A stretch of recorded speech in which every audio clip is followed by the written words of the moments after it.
All right. Without further ado, you should hear the pontificating that goes on at Birds 365 with John McMullen.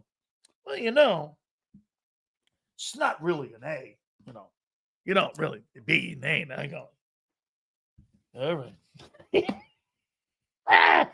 My boy, though, man. My boy's a ship captain. And he navigates that thing really well, and it's kicking ass right now. And I enjoy watching that show. I do. There's very few shows I enjoy because I just don't think anybody says anything. But I do love Birds 365. I'll tell you this. When they got Paul Harvey off the show and they put Zander in there as the host, excuse me, Joe. Oh, well, I don't mean anything. When they got Zander in there, kind of livened it up a little bit. Without further ado, our friend Big Z and the Tango. What's up, Big Sills? How you doing? Am I really an acquired taste? Oh, you're definitely an acquired taste. But you're the best in the business, man. So anybody that sticks around long enough knows real quick. They learn real quick why people come here, why people listen to Big Sills for sure. Great interview, by the way, with Ice Cube, man. Let me hang on. Hey, Stevie, how could you scream, honey, during Ice Cube? Huh? Yeah, I was scream. Stevie was about to meet me, okay? And Stevie doesn't want to meet me. I was about to come over there and punt that damn dog. I could not believe it. You said Stevie's what, 10 pounds? I'll take that dog and punt it off the back porch. Stevie, we love you, honey. Hey, man. Cube's all. Hey, man. I'll tell you what. He didn't want to go down any roads. I was trying to get him to go down some roads, but I thought he was awesome here. But what do you make of this whole thing with LeBron and with LeBron and Stephen A. Smith? We talked about it, but I think it's cool. I'm one of the guys. I don't know if it's possible to say this, but I gained respect for all the parties. I gained respect for LeBron because he sat down in an environment that he hasn't done before. He gave us his side, his perspective. I gained respect for Pat McAfee because obviously it's a big get. Anybody in our business knows how big of a get that is, whether you like LeBron or don't. And I gained respect for Stephen A. too because everybody's entitled to their perspective. Stephen A. sees it through, this is my lens. This is my media. This is my world. And you're going to come in here and I'm not going to let you do that and take it. So I thought Stephen A. I listened to his podcast response. I got no issue. To me, I didn't take a side. I enjoyed the show. I enjoyed the commentary. It's like I'm with you. I didn't take a side. It's content. It's cool, but and by the way, the one thing that you said with McAfee, which was stupid. He tweeted out that thing. He tweeted out that thing like, oh, LeBron did an interview with a white guy.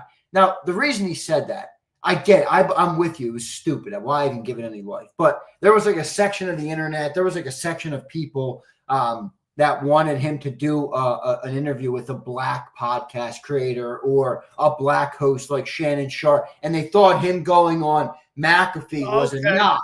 So then McAfee's sarcastic response was, I can't believe he did it with a white guy. And I think he more believes like you. Like, what do you mean? I'm just Pat McAfee. You put a race on it, Yeah. But I got you. Excuse me. What lesson have the Krauses learned about sarcasm? I thought there was like a $500,000 check that had a rug on it, that had a big number on it because somebody, I'm not going to tell, was sarcastic. I'll tell it. You understand? Hey, you understand where I'm coming from? Is that what you just said? Yeah. He was probably being. I agree with you, by the way. Yeah, but some people have different. Not everybody lives by the same rules, Sills. We didn't have leeway like that to be sarcastic. McAfee does. But the story is, back in 2019, Jacob had these guys had Tony Bruno teed up to put out one of the top shows on Sirius. They had a giant advertiser. Tell the story, Zander. It was on the Dan Patrick channel on Sirius XM. It was the Tony Bruno show. And this was the first big sports show that Jacob had ever done. Jacob's been around for a while. I told you guys that. My dad started it a long time ago. It's been a lot of other types of programming outside of sports. 2019 was the first level of success that he had in sports with Tony Bruno. And this was back when the gambling companies, DraftKings, FanDuel, they were just getting involved. And the money from those guys at the time was humongous because they were trying to buy their way. They were buying market share is what they were doing. All right. And we had just struck a deal. I wasn't involved at the time. I got involved in 2020, but I know this story well, obviously, because it affected us. But we had just struck a deal with DraftKings, a $500,000 deal to sponsor the Tony Bruno Sirius show like 2 weeks prior to this. So it was the biggest deal we had ever received in our media company, the biggest sponsorship deal we've ever received. This is a crazy story, guys. And 2 weeks later, do you guys remember when the story came out of LeBron and he always read the book and it was like always on the first page or somebody, I don't know, somebody was talking about that online. So Tony Bruno referenced that and said, LeBron can't even read. He said that on the air. Somebody didn't like it at SiriusXM. They yanked the show. DraftKings yanked the sponsorship. And it literally, in a span of 3 days, we went from riding a high horse to the show was gone for good. Crazy story. Just because he sarcastically said he can't read. Yep. Okay. I mean, yeah. I don't think Tony Bruno's no LeBron fan, but again, I mean, he's a sports talk guy. What are you going to like every guy now to be a sports talk guy? Imagine that, folks. He got canceled over something that stupid. Yeah. That's how sensitive. It was really stupid. Like, I typically fall in the category of I like rough. I defend that sarcasm though. Well, here's the thing. I like guys who are I like that type of shows. And that's not for everybody, but I like being able to go out of bounds. That's why I like YouTube, because we can go wherever we want to go. Right. So I like guys like that. But Tony obviously said it and people didn't like it and they got rid of him. And we move on. We learn from it. We move on. And here's Big Sills. Yeah. That's kind of how it really. Big Sills, I said, at least we're on YouTube. We want to have a serious XM issue. Listen, what really happened was after that whole thing, that's when these guys started up the channel.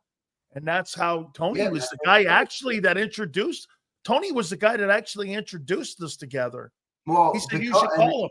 Right. And that's what got us on YouTube, because once that show got canceled, I was like, damn, we don't own anything. We were only a product of being on SiriusXM. And that's when I said, let's get content up. Let's do YouTube. And that's when me and my dad ultimately joined up forces. And we did JAKIB. And then we've been doing it ever since. And here we are, 2025. Big Sills is right here on JAKIB. Let's see something here. Let's find out if Zander will be as sensitive as you guys were earlier in the show. So let's ask this question right out of the gate here. How many?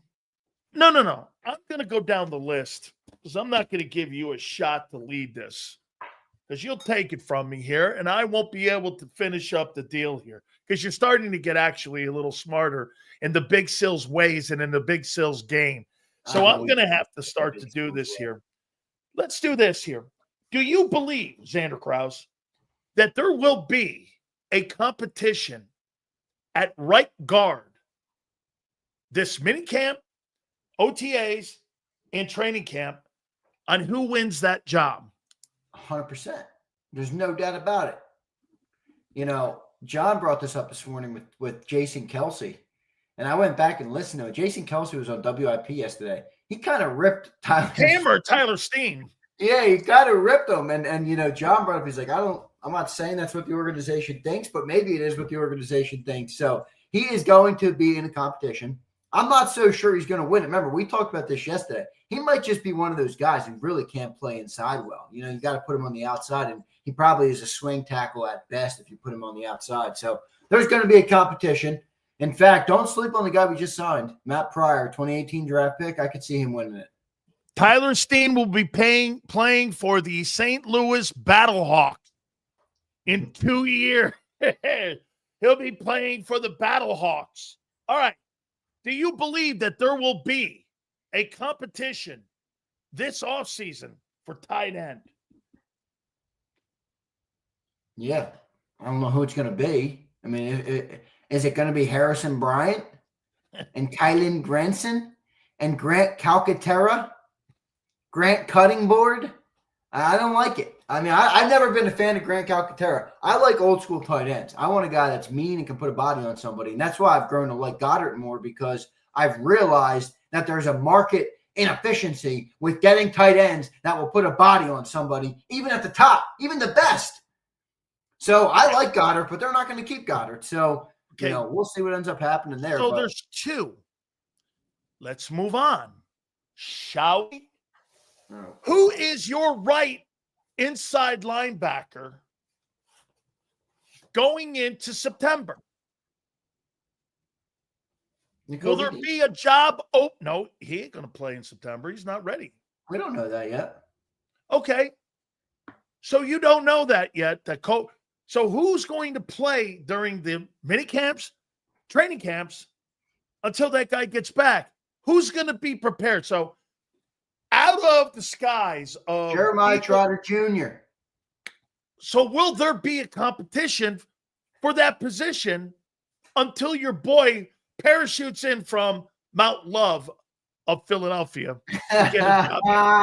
Will there be a competition there? Yes or no? No. So Trotter, no matter what, is penciled in at right inside linebacker. Who? That's not how Vic works. Well, no, I thought you meant at the starting position. It's going to be Nakobe Dean. So Nakobe's not going to participate at all in any way in OTAs, minicamp, barely be ready for training camp if he is, and there's going to be no competition at all for that right inside linebacker. When he gets back off of having a catastrophic knee injury, he's starting in your eyes. A catastrophic knee injury. I don't know. He did have. Hey, listen. They said that kneecap was up in his thigh, and they said that thing was more gruesome than you thought it was. Hey, I hope he comes back 100%, bro. Yeah, I mean it. Yeah, I hear you. I never want to see a guy lose his gig over being injured, man. That's the first time he's had a knee injury. Okay. So you don't think, okay, so let's just do that. We'll take that out. I mean, because you're in love with Nakobe here. I'm not in love with anybody.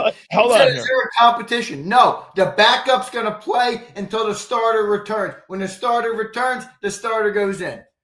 Jeremiah Trotter's not ready to be a starter in this league. I said he's the backup. He's going to be in there until the starter's back.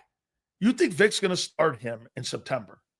I think Nakobe Dean's going to start in September. Oh, okay. He's not going to be there for training camp, though. Let's put that over there on the side here of maybe ready for all right.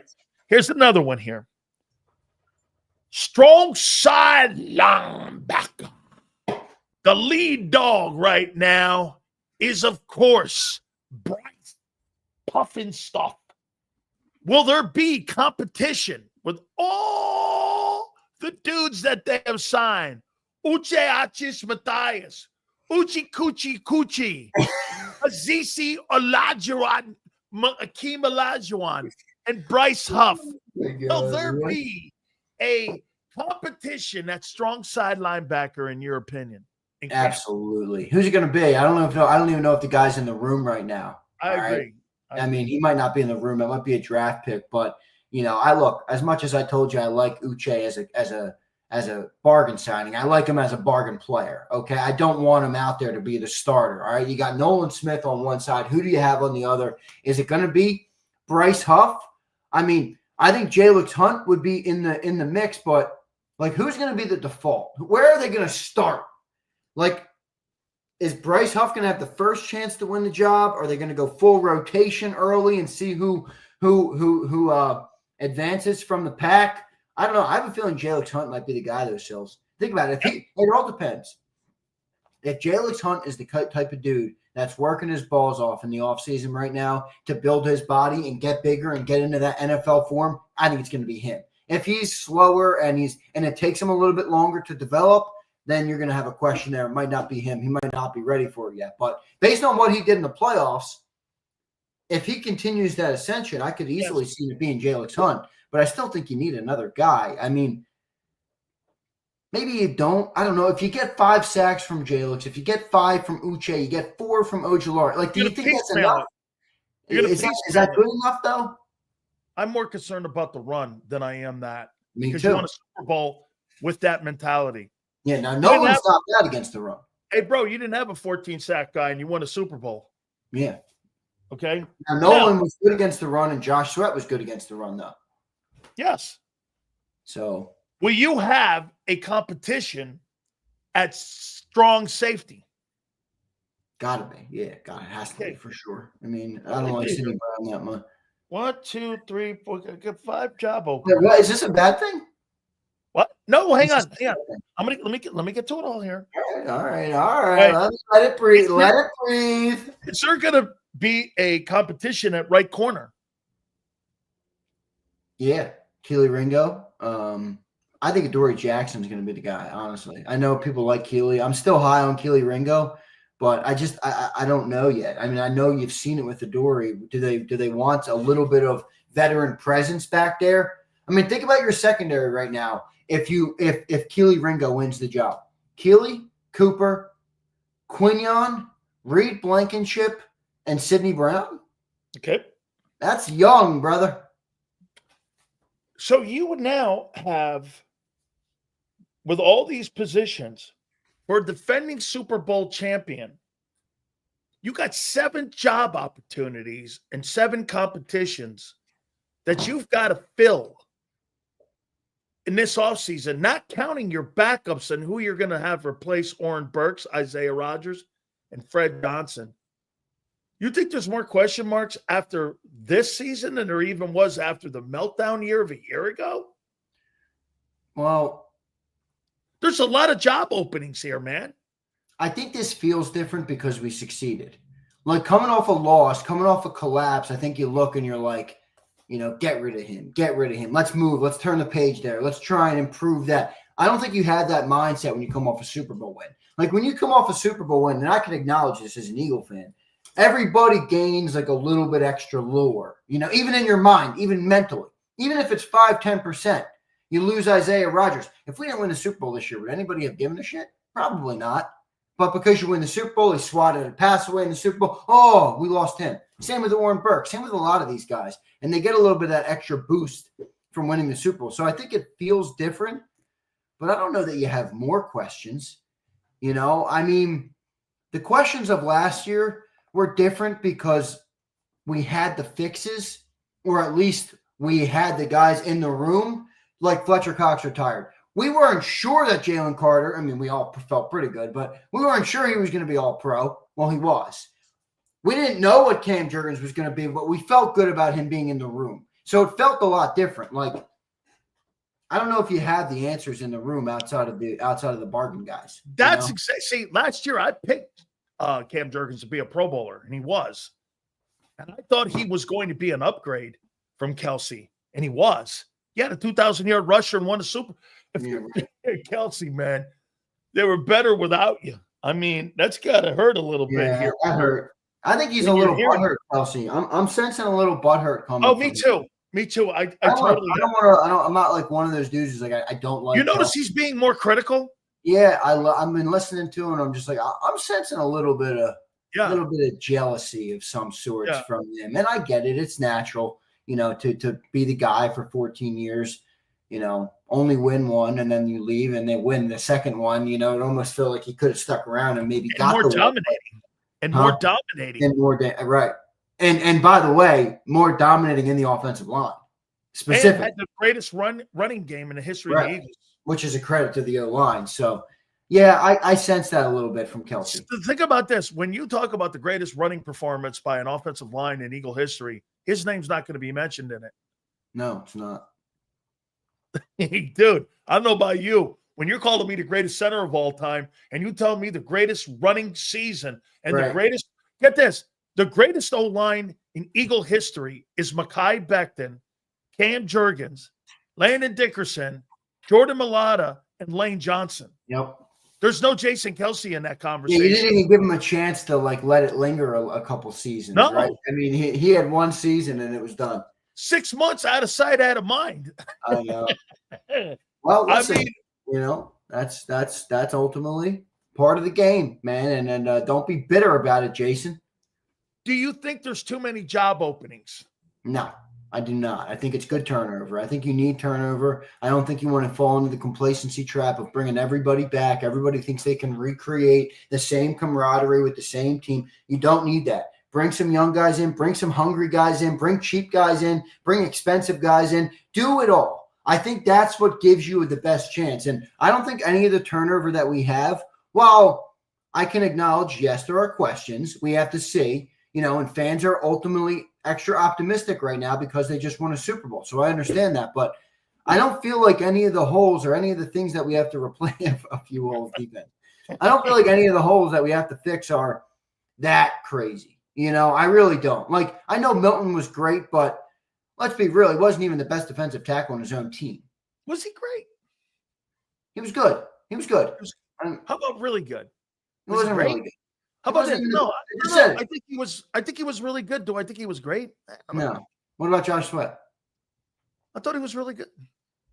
I didn't even know if he was really good. He was great in the Super Bowl. Yeah, but like, what does that mean? But what's the look? I think there's horrible, there's bad, there's decent, there's really good, and then there's great. Do I think anybody you lost this year was really great? No. I think they were really good. But I wouldn't go, I don't know. I mean, really great is Jalen Carter.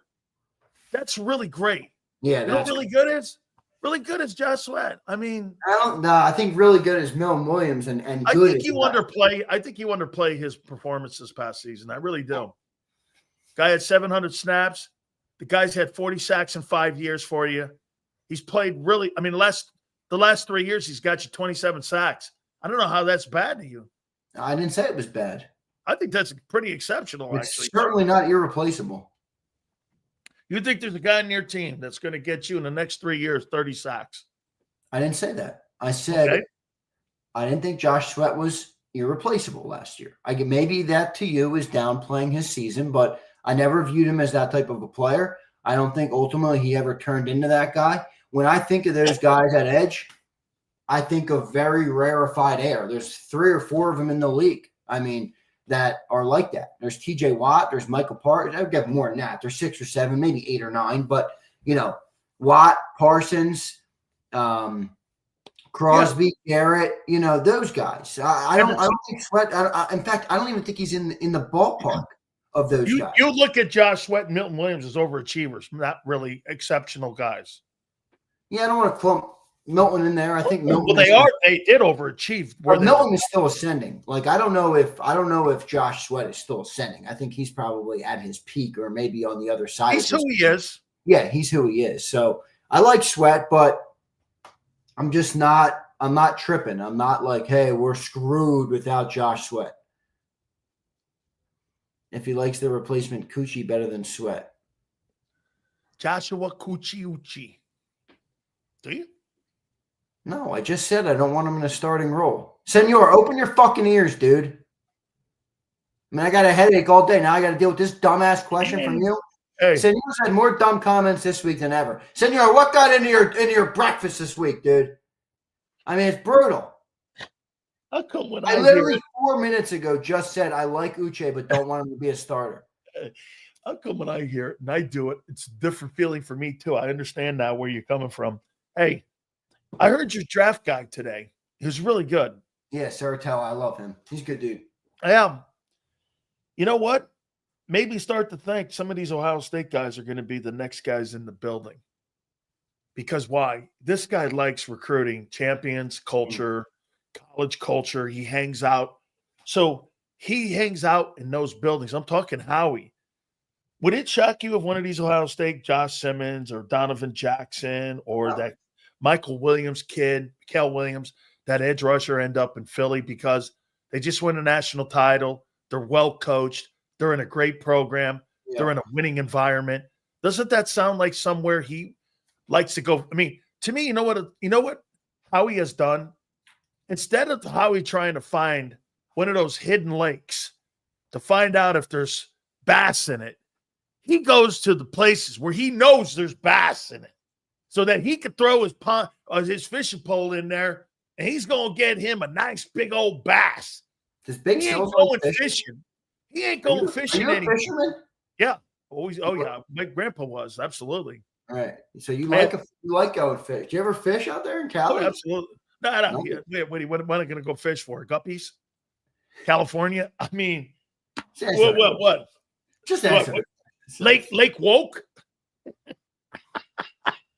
I don't know. You live next to the fucking Pacific Ocean, guy. Yeah, all I know is this, man. If you go fishing out here, man, you got to make sure you turn it into Gavin Newsom and make sure the fishing pole ain't anything to do against the environment or something. So that most likely I have to fish with a Q-tip.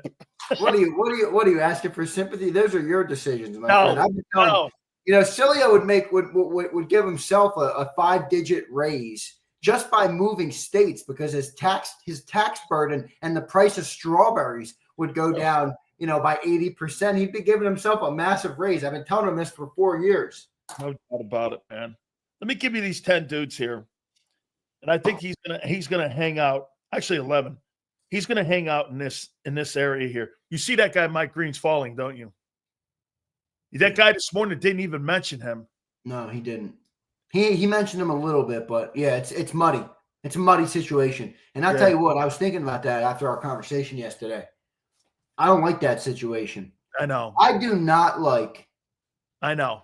I do not like no. My wife heard it too. She's like, you know, what? Why? No information, no charges, nothing. Yep.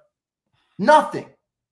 Like you can barely even get information on the incidents. There's not even a report on it. It's funny. It's weird. All right. I'm sorry. I don't like it, man. I don't like it. Can I tell you kind of a story for me that reminds me of? Yeah. So listen to this. So I'm going to tie this in. This is going to be crazy because this guy was at Virginia. He ended up transferring to Marshall.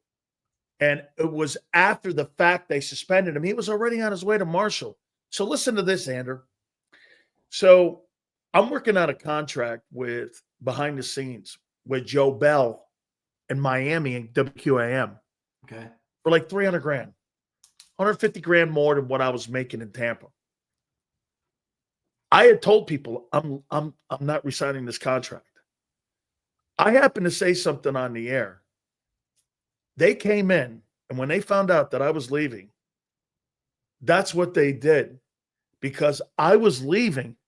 Don't you find it funny, Zander, that 3 days later, I had a job in Miami because I had signed a contract already. Right. I was gone, but they were so butthurt.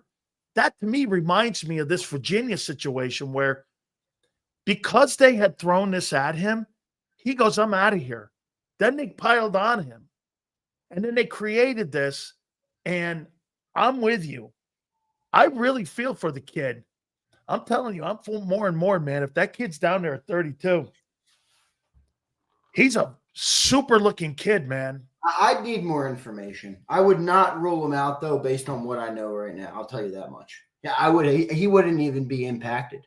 Unless I learned more, I would say it's of no impact. I would obviously want to have a meeting with the guy, make sure the guy's got his head on his shoulders, make sure he's not, you know, like that. But those are all things you do anyway, you know. But I'm not knocking a guy in his career for something like that. I don't think it's right. I mean, that's not the country we live in. I don't think that's fair. I think that's bullshit, actually. What do you think of Shamar Stewart, the kid from A&M? Out. Why out? He's probably the number one guy in the draft. For me personally, that I'm going downhill on. Everybody else I'm starting to like more. I don't like 4.5 sacks in your entire college career. And now because you ran fast and jumped high, people are like, the athleticism. Dude, you played at Texas A&M. You had good guys around you. You had 4.5 sacks in 3 years? That's horrible. Now, unless you're a nose tackle and you're Jordan Davis, which you're not, that's ridiculous. So now you see my criticism of Jordan Davis coming out. He had 9 sacks in 3 years. I had a problem with that. Yeah, but even that's different because we knew we drafted a nose tackle. That's what he was. Okay. That's what Jordan Davis was. Shamar Stewart is like a tweener edge defensive tackle guy. Yeah, right. So if you're going to line him up on the outside, you got to get production. You got to get home. If he can't do that, and then on the other side of it, James Pierce for me is going up crazy. And by the way, every time I freaking do research on James Pierce, every time I watch a highlight clip, every time I do anything, all I see is that ugly ass Tennessee fucking jersey, and it drives me crazy. It's like you scouting a Gator kid. I'm grossed out by that Tennessee color, but he looks damn good, and he was productive on the football field. Folks, are you listening to Zander Krause right now? You know what he's telling you? He's a tape guy. You're a tape guy. You want to see the tape. You don't give a shit about a guy at Gold's Gym. Some of these guys are dudes at Gold's Gym. I don't care how you look in a shirt. I care how you look in pads. I agree. Okay? Completely. I mean, that's more important. I agree. Like, did you see the tackle? Who is it? The offensive lineman. I'm blanking on his name. Shit, where did he come? Where was that guy? Will Campbell, is it? Yeah, from LSU.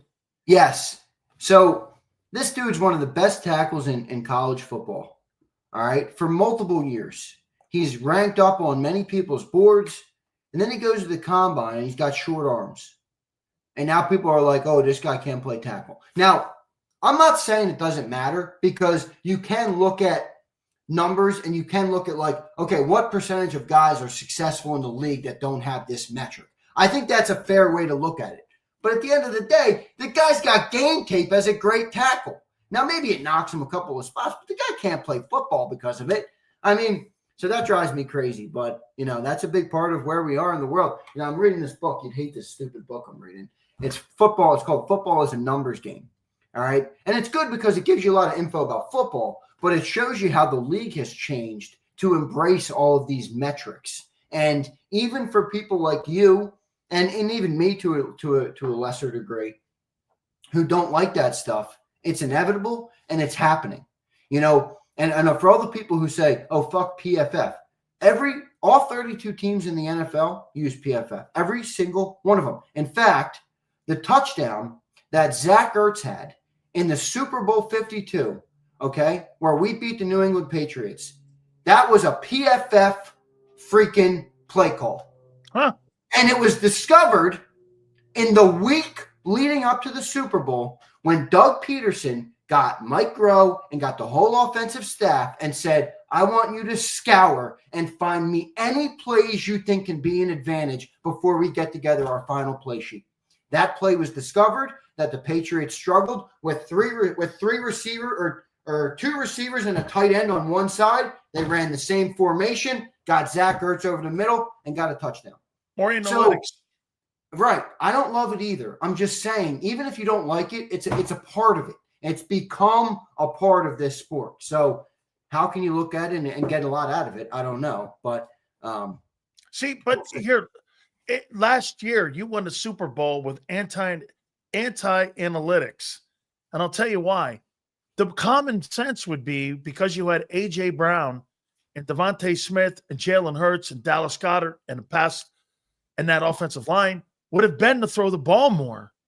Instead, you went the opposite way off the analytics and created an analytics chart running the ball. Right. All the things that you built that team around, you basically trashed and built new analytics with a whole different mindset on how you built that team.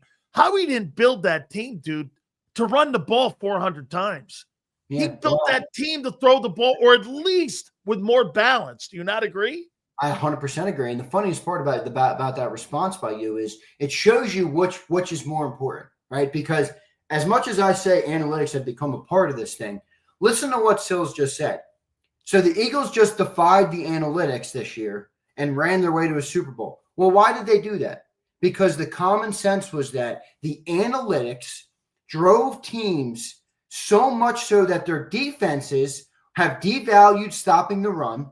The linebackers are small, the edge rushers are small, and everybody, based on analytics, wanted to stop the pass on defense. So you're saying the natural progression, though, right? Sills was like, all right, you put a bunch of small dudes out there, we're going to take our big dudes and run you over.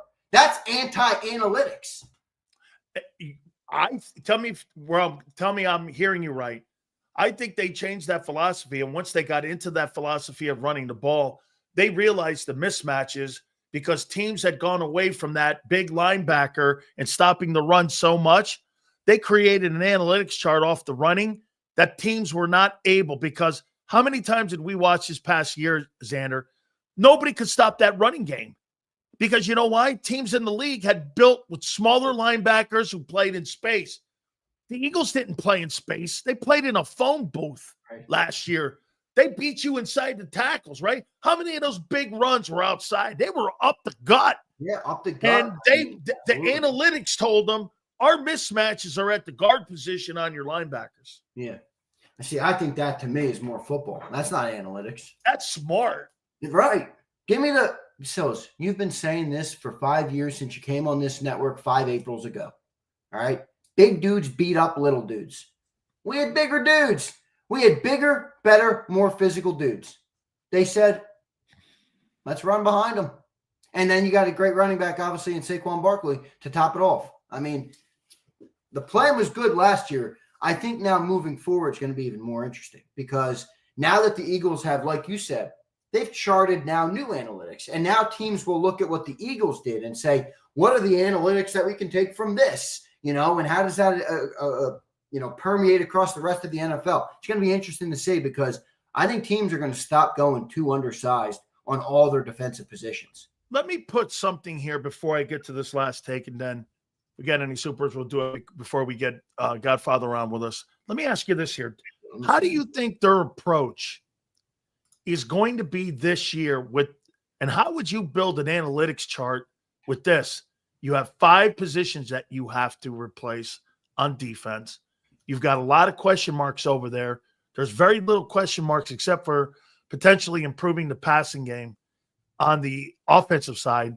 What would be your approach this offseason on how you want to attack the NFL in that schedule next year? Would it be try to get more out of the tight end position?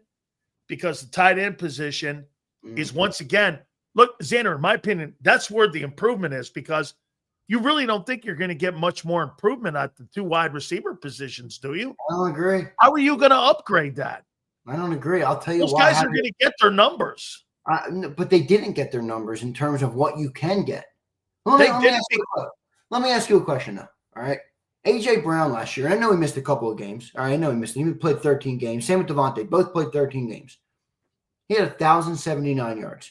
Do you believe that A.J. Brown is better than 1,079 yards? And that offense, no. Not when a guy's running for $2,000. Well, we just talked about how you might have to get more out of the passing game. Okay. So if you're getting more out of the passing game, I'm saying you might as well. Very critical of taking away from the successful part of the team. Yeah, but if you're going to have to, if you're going to have to improve the offense this year anyway, and like you just said, do you improve the tight end more? Fuck that. Go to the receivers more. Give me more creativity out of the receivers. But the tight end position is a position that they're high percentage passes that throw into the numbers. Anything in a short passing game creates less opportunity at turnover than you do a 15-yard pass versus a 5-yard pass. So you're saying the tight end's more of an extension of the running game and more fits what they're trying to do. That's what made Brady a Super Bowl champ. Brady won Don't you listen? Andy Reid and Bill Belichick went with higher percentage plays. What were they? Screens, checkdowns, tight ends. Not the big perimeter pass.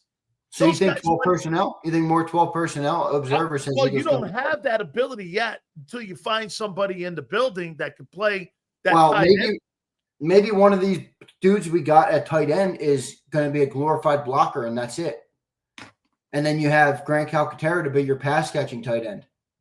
See, I think the Patriots and the Chiefs, they move the sticks with higher percentage, lower percentage turnover opportunity plays by throwing to tight ends. Dude, their numbers prove it. They got 9 Super Bowls between them by throwing only to tight ends. They didn't have wide receivers in any of those programs. And Andy Reid's time, even in Philly, he had okay wideouts. He had exceptional tight ends in Philly and another Hall of Famer in Kansas City. Belichick didn't have any kind of big-time wideouts he won Super Bowls with. That's fair. That's I mean, fair. Especially, you're saying especially with this style of offense because it more fits that old school mold. And it gives Hurts a lesser of an opportunity at turnovers by throwing 5-yard I passes. don't want to legislate that too much because I think part of the reason that, Hurts became a little gun-shy throwing the ball is that he almost got a little bit too protective of that football. And it ultimately worked out. It was the perfect thing to do for this team because our running game was going so good. But if you're talking about an offense that's expanded next year, I don't want to get into a situation where we're telling Jalen, hey, don't take chances, don't throw the ball because we want to protect the ball so much. Ultimately, I don't think that gets you to the You don't to the have end line. defense yet, in my opinion, for you could take chances on Right. offense. You That's had fair. it last year where you could take chances on offense, that defense. Not yet, at least until we see them play, right? The first month of the season. That's fair. And shit, we didn't even know yet at the first month of the season last year what. Yeah, I get what you're saying. Do you finally here? Do you agree? This is how the draft looks right now. This is how I see the draft when it comes to how I rank the position groups. I got edge 1. I got interior defensive tackle 2. I got tight ends 3. I got running backs 4.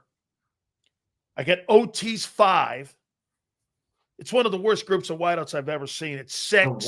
The wideouts are brutal. I'm not in love with any of them. I think there's only one going in the top 32 this year. Really? Who do you got? The kid Golden from or Arizona. Ted Tower? Yeah, or McMullen or whatever it is. Yeah. Ted McMullen or something like that. Yeah, something like that. Yeah. Cornerback 7 and interior O lineman 8. Yeah, Ed? low. What? O-line's low, but you're right. It's not a great O-line class. Remember I told you because of COVID a couple of years ago, a lot of those kids use that 6th year. That's why you had a big group the last couple of years. So edge, interior D-line is 2nd, D tackles. I got tight ends 3rd. I got running backs 4th. It's a better class than I thought. I don't think there's a lot of first-round guys. I think there's probably one. And by the way, I heard that guy. He had the same take I did. That dude, Janiti guy, I mean, he's running against Northern Wichita State and places like that for 350 yards. He plays against Penn State. He gets destroyed. Yeah. I'm like, I just don't see big-time competition that guy. You know what he looks like? Donnell Pumphrey.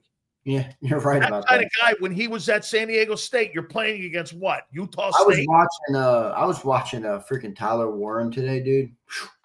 He's a great-looking prospect. That kid can fucking play, man. That is my kind of tight end. Would you ever trade up for him?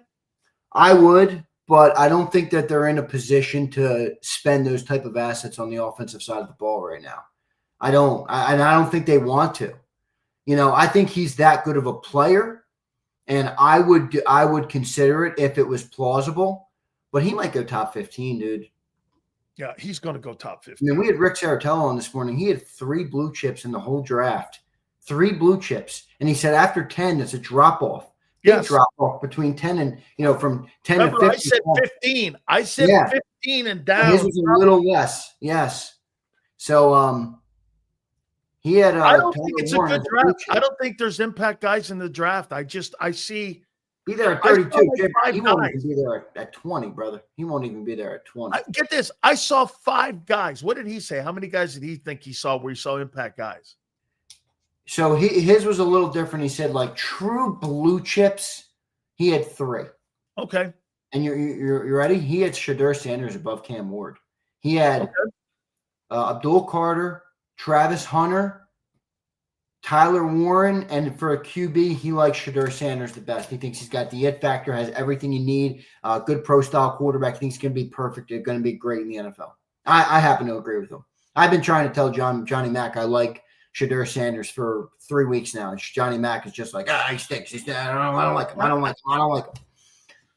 I don't believe he stinks. I just my problem with him is that everything has been carved out for him. What did he make? His dad carved out the environment. What is that, bro? Okay, well, if you go to a shitty coach and a shitty program, and that guy is worried about his job and not you, and not caring about you and carving out hey, dude, it's one thing to have somebody completely make your path and help your path than versus going to a place when you go to the pros where that coach is.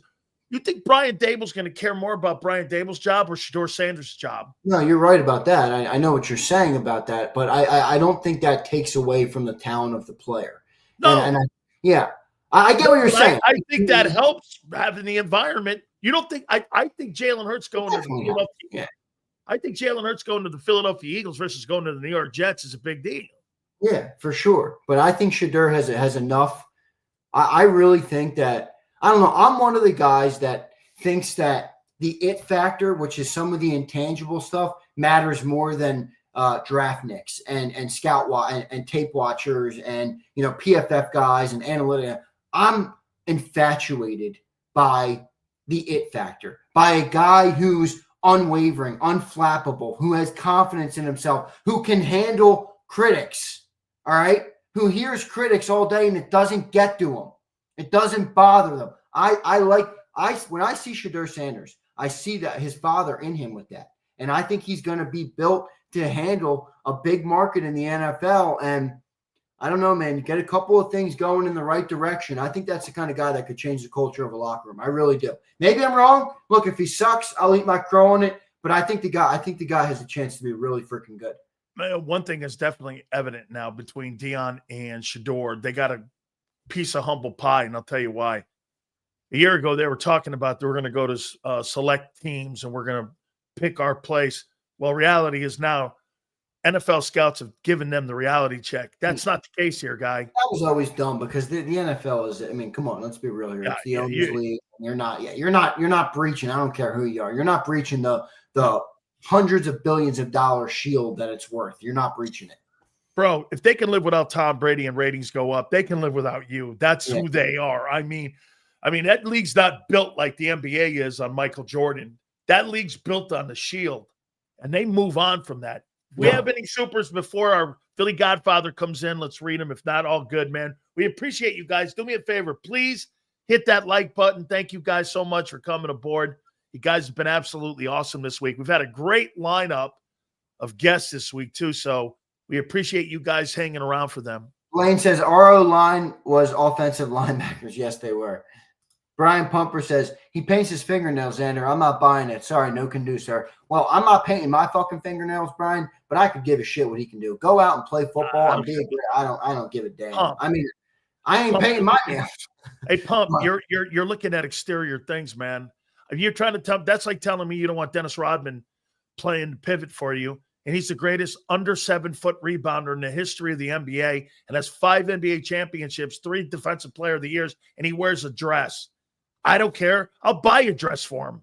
Man, I don't care either. I don't care about shit like that, man. I mean, go win me a game, Zander. You know what I'm saying? You want to do that stuff, you want to do all that bullshit, that's fine with me. I don't care. Yeah.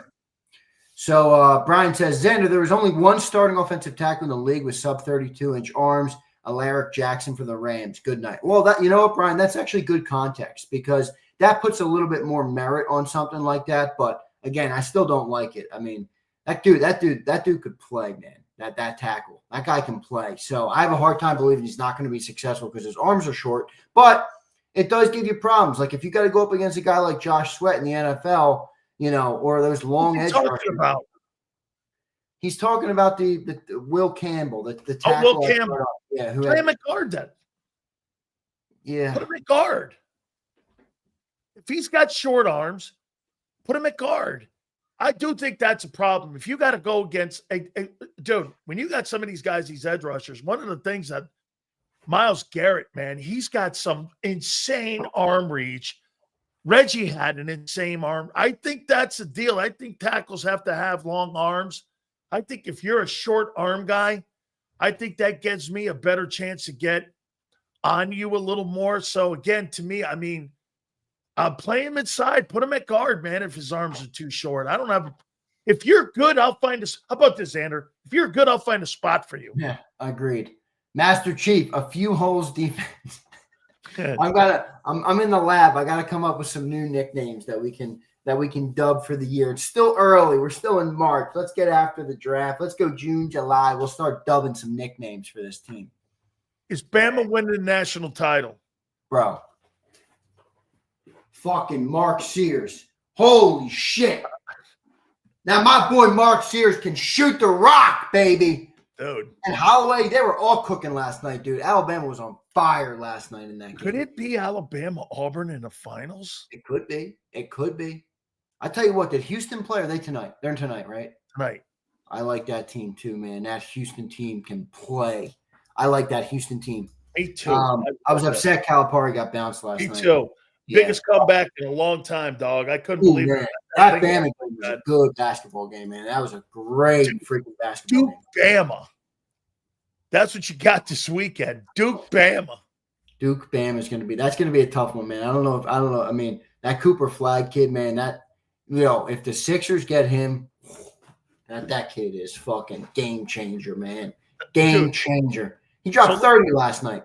Look at the 18. Look at the football programs that are in Ole Miss, Michigan State, Auburn, Michigan, Bama. It's crazy. What is happening to college basketball? That looks like the playoffs for the football playoffs. Even like Arkansas in there. It's funny, man. Crazy. Absolutely. Great stuff, Zander. Wait, one more here. Pumper ripping me again. Get off the fence, Zander. Pick the winning side. I think he's talking about LeBron. Yo, Pump. Fuck off, Pump.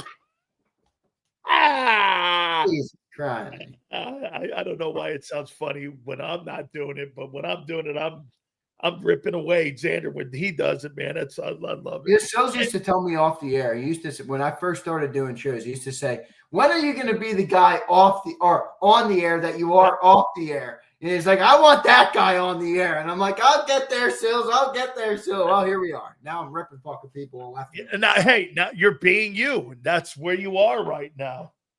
Except when the only thing I mean, hey, listen, do you know how much I laugh when I hear your boy? That's bullshit. Nobody does that way. And I'm like, okay, John. Who? Nobody does what way? Nobody thinks that way when it comes to the draft. I'm like, John, yes, they do, man. They think that way. When people are looking at drafting a certain guy, you have to draft inside your division first. You're not looking – the Eagles aren't drafting to beat the Lions. They're drafting to beat the Commanders and the Giants and the Cowboys. That's why they're so far ahead. You know why? Because they play them twice a year. As long as you stay – you broke everything you're about with your Commanders predictions. I'm upset with you. Oh, the Commanders. He's been good 1 year in the last. God picked them. One year in the last 20 years, they've been okay. And so we go to the damn Super Bowl. I wasn't that far off. You guys are a champion organization. I wasn't that far off. They made the NFC title game. I don't give a shit. They're falling back to earth this year. Oh, they're falling back to earth, but not the Swiss cheese. Javon Kinlaw's a trash can. Laramie Tunsil might get hurt. He's not the Swiss cheese defense. Oh, what are they going to do with Deebo Samuel? He stinks. What are you going to do with Ringo Starr, Keely Ringo? What are you going to do with him? I'm not worried about Keely Ringo. Oh, you're not playing corner? Okay. Well, we got a bunch of other dudes on that defense that are damn good. What about Quinion? What about Cooper? What about Jalen Carter? What about Nolan Smith? What about Zach Baum? What about Reed Blankenship? I mean, shut up, Sills. Blankenship. All of a sudden now he's Brian Dawkins. Holy shit. So what is it? All pro at every position or bust? No. How about just being then shut the fuck up. How about just being decent? What do you mean? They are decent. Okay, they're decent. You were exceptional last year. We got a lot of guys who are still exceptional. I just named about 6 of them. Nolan Smith is exceptional? Jalen Carter is. Zach Baum is. Yeah. Quinion Mitchell was. I'm going to tell you. Cooper DeJean was. Cooper DeJean was, man. I love that guy. Yeah, exactly. Dude, and I think that guy could score 28 right now for Super Bowl in the early Big Sills March 28 thoughts. Huh. The Philadelphia Eagles, right? No. You sound like John McMullen. Well, if you're an odds guy, There's a 15% chance because only 9 teams have repeated, and the Eagles will not repeat for that reason. I don't give a shit. Hold on. Buffalo versus the Eagles. They're by and far the best team in the NFC. the Rams. Stop. I like them, but they're not winning. Buffalo Rams. You don't have to stick to that. I just made you. I'm not. I've been fun right. That yeah, I just made you on the fly. The Rams. You change that. You reserve the Rams. I would say, yeah. I'm not. Yeah, I'm gonna probably definitely. I want to see what they do. I gotta. I'll make that prediction in September. Yeah, yo, Jay Brown is a certified hater, but I'll tell you what, he's right about this. Sileo can't let his Bills go. He can't let his Bills go. He just wants Joshy Poo to win it so bad. Why can't he do it, Sills? I want the best quarterback in the NFL to win the Super Bowl. I like him, but why can't he do it? You got to get the job done, Sills. All right, Sills. Hey, good stuff this week, dude. Keep it up, man. You guys are killing it over there on Birds 365, man. Great stuff, Big Z. Thank you, bro. All right, man. Thank you, Sills. You got it, man. That's my friend, Zander Krause. All right. Damn. Man, I'll tell you what. I'm going to start calling the Philly Godfather the Philly Cash Register. That's what I'm going to start calling his ass. I'm going to start calling him the Cash Register. But then again, I got to tell you, man,